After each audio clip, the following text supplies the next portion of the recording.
Владеачките партии не сакаат да слушнат за референдум за францускиот предлог. Големото незадоволство кај народот очигледно ја тера власта на секој можен начин да избегне директен судрир со луѓето околу ова прашање.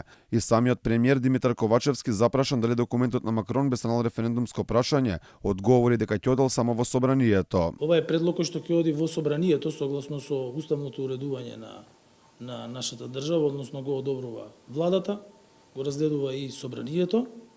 А ние како држава сме се определиле дека сакаме и цел стратешка на сите нас е членство во Европската унија. Додека Ковачевски СДСМ и ДУИ се категорично против референдум, коалициониот партнер во власта Павле Трајанов порачува дека референдум е единствениот начин за одлука за францускиот предлог.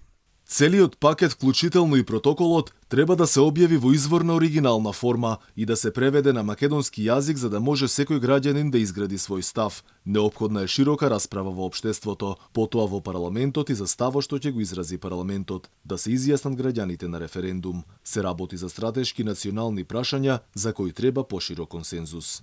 Која е причината поради која власта одбива да оди на референдум, можеме само да погодуваме, но сигурно една од причините е дека на евентуален референдум тешко да се очекува дека граѓаните би кажале да за ваквиот предлог. Да потсетиме, оваа власт организираше референдуми за договорот со Грција, кој иако на крајот беше неуспешен, Македонија си ја доби ковеницата Северна.